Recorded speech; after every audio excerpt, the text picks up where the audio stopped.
Olá pessoal, sejam todos bem-vindos a mais um breve comentário, dessa vez a lição de número 3 da revista Atualidade Cristã, que neste primeiro trimestre de 2026 traz como tema a Igreja de Cristo, Constituição e Propósito. O comentarista da revista é o pastor Eliel Ribeiro de Oliveira, eu sou Fábio Fernandes. Vem comigo nesse resumão.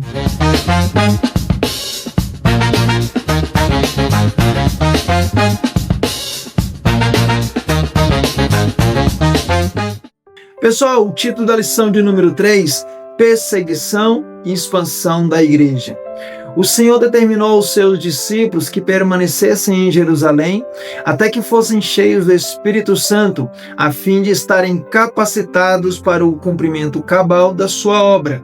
Porém, ao cair na graça do povo, a igreja acomodou-se àquela situação e esqueceu-se da ordem inicial. O Senhor criou as condições para que sua determinação não caísse no esquecimento. Uma igreja crescente, a vinda do Espírito Santo. Impulsionados pelo Espírito Santo que havia sido enviado no dia de Pentecostes, aqueles que outrora estavam receosos e inseguros agora estavam se sentindo encorajados e anunciavam a mensagem e realizavam milagres em nome do Senhor Jesus. Não faltava autoridade, não faltavam conversões e, consequentemente, a igreja crescia e estava pujante. Caía na graça do povo. De um grupo marginalizado e sem expressão, de repente a igreja primitiva viu-se em uma condição de respeito e admiração popular.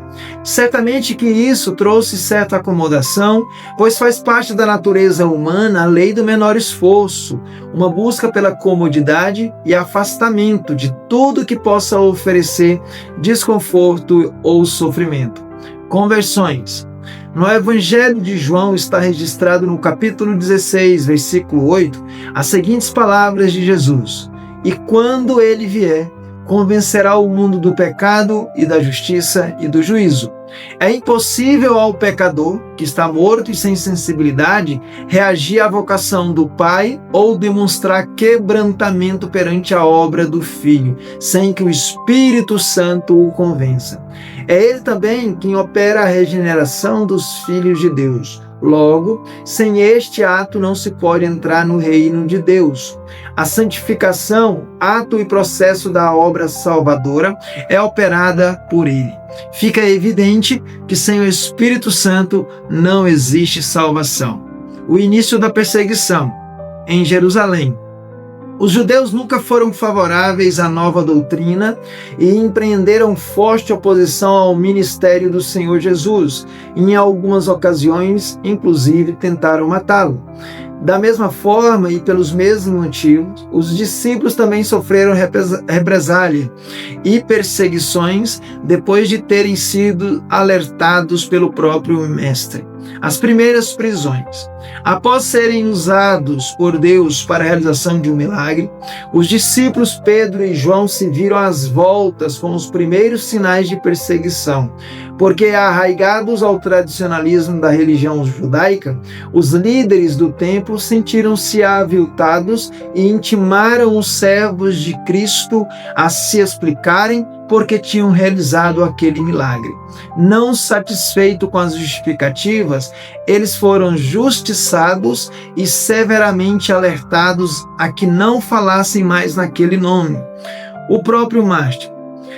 A proclamação do Evangelho nunca se constituiu uma tarefa muito fácil, pois, embora a mensagem seja simples, suas implicações são complexas. Isto ficou comprovado com a reação à eloquente pregação de Estevão.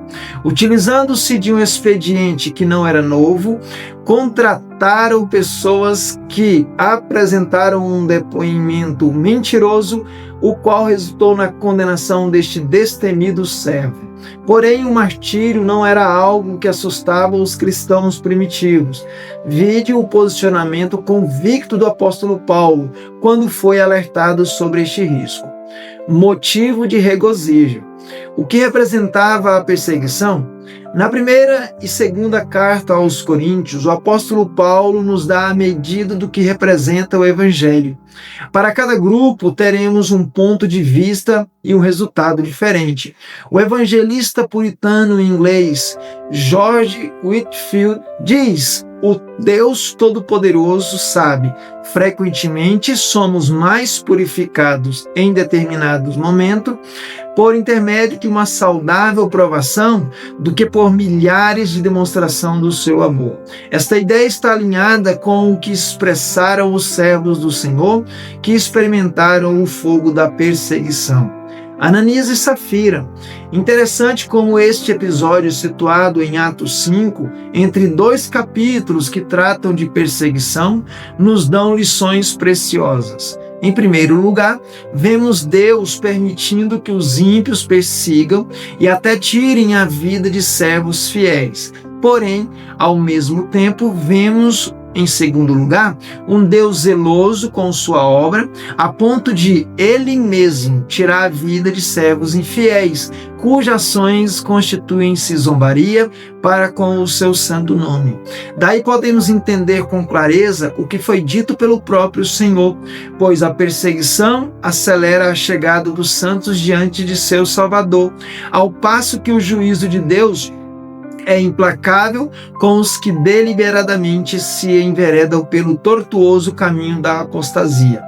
A alegria dos que sofrem. O evangelho triunfalista, pregado por muitos atualmente, contrasta com a realidade do que diz a palavra de Deus, pois as Escrituras fartamente nos alertam sobre a realidade que acompanha os que são alcançados pela graça salvadora de nosso Deus. A despeito dessa situação, nossos primeiros irmãos compreenderam perfeitamente a situação a ponto de se alegrarem pelo privilégio de sofrerem pela causa do Evangelho e ainda perdoarem seus algozes. Uma vez que temos consciência de que nossa luta não é contra a carne nem o sangue, precisamos pedir ao Senhor que aplique ao nosso coração o sentimento expresso pelo pastor romeno Richard, que viveu 14 anos em prisões comunistas, 3 dos quais em uma solitária, enquanto sua esposa era mantida em campos de trabalho forçado. Ele dizia: odeio os sistemas malignos, mas ame seus perseguidores, ame suas almas e tente ganhá-los para Cristo. Pois bem, pessoal, quero agradecer por ter assistido até aqui, esse breve comentário da lição de número 3. Também quero deixar o convite para você participar conosco da Escola Bíblica Dominical, das 9 às 11 horas, na Igreja Evangélica Assembleia de Deus, pastoreada pelo pastor Joel Moré. Um forte abraço para todos vocês, fiquem com Deus, Deus abençoe a todos. Nós estamos localizados na quadra 118 Lotear, ao lado do quartel do Corpo de Bombeiro de Santa Maria, Distrito Federal.